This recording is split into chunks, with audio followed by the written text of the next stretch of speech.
قل هذه سبيلي أدعو إلى الله. Assalamualaikum warahmatullahi wabarakatuh. Alhamdulillah kita ketemu lagi di channel pemberantas kemaksiatan kaum muslimin. Dan seperti biasa sebelum kita masuk ke pembahasan, kami ingatkan untuk kaum muslimin yang belum subscribe ke channel ini, silahkan subscribe untuk mendapatkan notifikasi ketika ada video-video yang terbaru yang kita upload di channel ini. Dan untuk yang sudah subscribe, kami ucapkan jazakumullahu khairan katsiro. Dan kaum muslimin, kita kembali membahas tentang YouTuber Aswaja yang berusaha semaksimal mungkin untuk dapat membongkar bahwa di pondok pesantren yang dikelola para ustadz salafi itu juga terjadi kasus pencabulan. Akan tetapi ternyata dia tidak kunjung menemui data dan fakta yang bisa menunjukkan bahwa memang di pondok pesantren yang dikelola oleh para asatidz salafi itu juga terjadi kasus pencabulan, ya. Sudah 2 video yang dia sajikan yang katanya itu fakta, itu adalah pondok pesantren salafi wahabi. Ternyata dua-duanya itu bukan salafi wahabi. Ya, kalau dilihat amalannya ya sama dengan NU juga kaum muslimin, ya. Tapi akhirnya kaum muslimin, ya, YouTuber ini membuat video klarifikasi, ya, tapi bukan klarifikasi minta maaf karena salah, ya. Tapi masih juga memberikan argumen kaum muslimin, ya. Dan argumennya ini konyol kaum muslimin, ya. Dia membawakan video dari Ustadz Khalid Basalamah yang membahas tentang kasus terjadinya pemerkosaan terhadap TKW di Arab Saudi, ya. Dia samakan dengan kejadian, ya, pencabulan di pondok pesantren yang ada di Indonesia yang mereka berafiliasi dengan Ormas NU. Ini kan, ya, ini perbandingan yang nggak balance kaum muslimin. Coba kita simak videonya dulu kaum muslimin. Ada satu TKW diperkosa di Saudi, ribut semuanya. Ini begini orang Arab, begini orang Arab, muncul fanatisme dan rasisme, teman-teman. Saya bukan membela mereka, bukan. Ya. Tapi di Indonesia ada nggak pembantu yang diperkosa? Banyak. Jadi ada sisi negatif positifnya, ada orang manusia di mana orang berbuat kejahatan, gitu kan? Manusia. Tapi jangan tidak sportif untuk menilai mana baik buruknya. Ini bukan masalah pembelaan, tapi saya cerita apa adanya karena memang sedang ditanya gitu. Sportif, ya. Jadi kita harus sportif memang. Nah, dari video itu Pak Khalid Basalamah ini menjelaskan kepada kita teman-teman bahwa tindak kejahatan asusila itu ada di mana-mana. Nggak cuman di Indonesia, di Arab Saudi juga ada. Nah kaum muslimin, dari sini saja logika orang ini sudah logika-logika yang cacat kaum muslimin, ya. Orang ini nggak nalar kaum muslimin, ya. Kalau kita perbandingannya adalah tempat masyarakat umum dan masyarakat umum, ya, masyarakat yang ada di Arab Saudi dengan yang ada di Indonesia itu tetap kalah di Indonesia itu. Kalau di Indonesia yang jelas-jelas legal tempat prostitusi, PSK pinggir jalan yang ilegal, yang di hotel-hotel, itu banyak. Itu kalau perbandingannya masyarakat umum dengan masyarakat umum. Tapi di sini, ya kenapa dibahas? Karena terjadi di pimpinan pondok pesantren. Itu masalahnya. Di lingkungan pendidikan agama. Itu masalahnya. Ya kalau membahas masalah TKW yang di sana diperkosa, itu masyarakat umum. Pelakunya bukan ulama, bukan kiai, bukan ustadz, ya, bukan ahli tasawuf, bukan. Ya kalau kita berbicara dimanapun ada kemaksiatan, ya tetap ada. Gitu mas bro, ya. Cuma kenapa kok dibahas ini, yang di Indonesia ini, yang di pesantren ini bahas? Ya karena ini terjadi di dunia pondok pesantren. Apalagi yang katanya mereka mengklaim ajarannya paling sunnah. 100% sunnah Rasul, ya. Bahkan ormasnya sudah menjadi agama. Ketika didirikan didatangi Nabi Muhammad SAW, diridhoi oleh Nabi Muhammad SAW. Jadi kalau nggak ikut ormas itu pasti salah, pasti neraka. Ya, kalau sampai bisa masuk surga tanpa ikut ormas itu berarti ditolong oleh orang-orang yang asalnya dari ormas itu. Itu masalahnya. Dan kalau masalah kita bersedih dengan adanya berita-berita yang seperti itu, ya sedih. Siapa yang nggak sedih? Sedih. Orang yang mengaku bahwa mereka ini kiai, ahli tasawuf, ya ternyata melakukan cabul, ternyata melakukan sodomi. Ya sedihlah, siapa yang nggak sedih? Apalagi orang tua sang korban. Bukan sedih lagi, trauma. Bahkan lebih konyol lagi kaum muslimin, ada orang tua yang menitipkan anaknya ke pondok pesantren karena anaknya menjadi korban pencabulan. Ternyata dititipkan di pondok pesantren, dicabuli lagi sama kiainya. Ini kan musibah. Ya, sudah jatuh tertimpa tangga. Dan itu pondok pesantren, ya.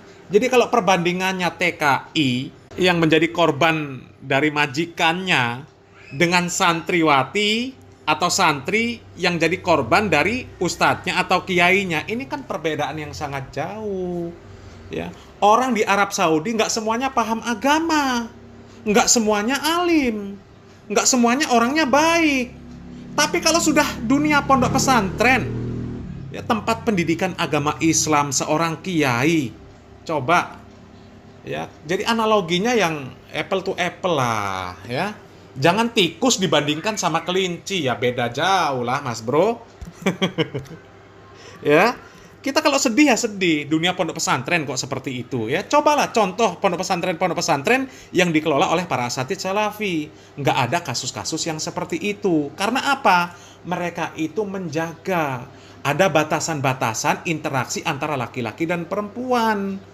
Yang nggak boleh bermudah-mudahan. Berbeda dengan kiai-kiai yang mengatakan bahwa kelompok mereka ini paling sunnah, 100% sunnah Rasul, bahkan dikatakan Pak Marzuki Mustamar. Ya, bahkan mereka ini dengan tegas mengatakan bahwa Wahabi ini sesat. Ya, tapi ternyata mereka yang melakukan seperti itu. Apalagi kemarin pelaku sodomi. Ya, katanya di postingan itu, postingan sosial medianya, ya, Wahabi itu penuh daki, hatinya penuh daki, penuh kotoran, yang nggak bisa membersihkan diri, ya, seperti orang-orang tasawuf. Ya, dia mengaku orang tasawuf, ternyata dia sodomi, coba. Kan nggak sesuai namanya itu. Hah? Dan memang sebenarnya, ya, menyebarkan berita-berita yang seperti ini, sebenarnya hukum awalnya nggak boleh. Karena apa? Itu masuk ghibah. Karena apa? Pelakunya ini malu kalau sampai beritanya tersebar. Ya, itu ghibah. Tapi ghibah ada yang diperbolehkan. Ya. Syaratnya apa? Syaratnya apabila tidak dibicarakan, tidak diungkapkan, akan semakin banyak korban. Nah, kan seperti itu kaum muslimin. Ya, apa pengen anak ente mondok di pesantren yang seperti itu? Yang tadinya pengennya anak ente itu dididik sama kiainya, ternyata malah dicabuli. Ya, coba. Orang tua menitipkan anak di pondok pesantren itu pengennya dididik dengan didikan yang baik supaya menjadi anak yang bertakwa. Malah dicabuli, kan bahaya. Apalagi sampai belasan santri dilakukan bertahun-tahun, kan bahaya pesantren yang seperti itu. Ya, bahaya. Apalagi mereka ini sudah jelas-jelas mewanti-wanti bahaya, Wahabi bahaya, Wahabi bahaya. Jangan sekolahkan anak di pondok pesantren Wahabi. Karena apa? Nanti jadi aliran sesat, jadi anak yang durhaka dan lain sebagainya. Haram hukumnya menyekolahkan anak di pesantren Wahabi. Ya, sekolahkan di Aswaja saja. Ternyata pondok pesantren yang paling banyak kasus-kasus cabul, ya, kasus sodomi, ternyata pondoknya Aswaja. Gimana coba? Hah? Jadi artinya itu sudah tingkat bahayanya itu sudah besar. Jadi masyarakat harus diberitahu, hati-hati milih pondok pesantren. Kalau mereka ini mengajarkan untuk bermudah-mudahan interaksi antara laki-laki dan perempuan, apalagi ada sholawatan, ketimpringan, joget-joget, ya, mengajarkan, ya, namanya main musik laki-laki perempuan campur baur, sudah jangan pesantrenkan di sana. Kalau lihat kiainya, ustadznya, gurunya, ya, dengan perempuan itu salaman-salaman bebas, jangan di pondok pesantrenkan di sana. Karena apa? Mereka itu sudah melanggar syariat Islam, melanggar peringatan Nabi Muhammad SAW. Coba kaum muslimin, ya, mereka ini bersalam-salaman dengan perempuan, ya, ustadznya, kiainya bersalaman dengan perempuan yang bukan mahram, santrinya. Coba kaum muslimin. Belum lagi yang lain lah kaum muslimin, ya. Banyak sekali kaum muslimin. Solawatan yang ketimpringan, laki-laki perempuan jogetan, campur baur, na'udzubillah min dzalik. Itu kan jelas pelanggaran syariat Islam. Ya. Jadi dibahas seperti itu supaya umat ini tahu ya, supaya mereka bisa memilih pondok pesantren mana yang memang bagus. Jangan sampai masyarakat ini ya menjadi korban seperti yang sudah-sudah. Itu kaum muslimin ya. Dan kemudian lagi kaum muslimin, ini sekaligus untuk membantah tuduhan yang selama ini dialamatkan kepada orang-orang salafi, kepada para dai salafi, kepada pondok pesantren salafi. Ya kalau kita membuka berita-berita yang seperti ini, ya selain untuk memperingatkan masyarakat akan bahayanya kalau tidak berhati-hati memilih pondok pesantren, sekaligus yang kita sampaikan itu fakta. Itu fakta, bukan fitnah. Dan seandainya itu terjadi di pondok pesantren yang disebut salafi, yang dituduh sebagai wahabi itu sudah pasti orang-orang aswaja ini akan membahasnya yang gak habis-habis kaum muslimin. Ya. Jadi jangan sok-sokan. Oh ini kita bersedih, harusnya kita jangan menyebarkan dan lain sebagainya. Ya. Ente, ya kelompok ente, kiai-kiainya, ya. Yang nggak ada di pondok pesantren salafi saja mereka tuduhkan. Coba, ya. Kita berbicara fakta. Mereka berbicara hoax yang nggak ada faktanya. Coba, ya. Ketika mereka mengatakan bahwa Wahabi bentukan Yahudi, Wahabi disokong Yahudi, disokong Syiah. Ternyata yang mesra dengan Syiah siapa? Mereka sendiri juga. Nggak ada terbukti satupun dari Wahabi yang mesra dengan Yahudi, yang mesra dengan Syiah. Bahkan itu juga bukan orang-orang awamnya pelakunya yang mesra dengan Yahudi, ya. Pentolan-pentolannya. Begitu juga dengan pelaku-pelaku asusila, ya. Bukan orang awamnya. Kalau orang awamnya kita nggak bahas, terserah. Ya, banyak, ya. Yang jadi masalah itu kiainya, yang menjadi pelaku itu kiainya, gitu loh. Ya. Jadi kalau disamakan dengan majikan para TKW ya nggak apple to apple, ya. Coba kalau perbandingan itu orang yang disebut ulama, disebut ustadz dengan yang disebut ustadz dengan yang disebut ulama juga. Jangan dibandingkan majikan TKW dengan para kiai yang nggak apple to apple lah. Gimana ini mas? Ya. Jadi kalau dari kelompok kalian mengetahui fakta yang seperti ini terjadi di pesantren Wahabi, ya sudah selesai. Kalian itu nggak akan berhenti membahasnya, ya kan? Ya, sedangkan yang nggak ada saja kalian tuduhkan. Yang katanya Ustadz Wahabi dibayar 20 juta setiap bulan dari Arab Saudi. Itu kan hoax. Apalagi yang jelas-jelas kemarin yang mesra dengan Idrus Romli. Menuduh bahwa, oh orang-orang Wahabi ini hatinya kotor, penuh daki. Nggak seperti orang-orang sufi, orang-orang tasawuf. Nggak seperti orang-orang aswaja. Ya.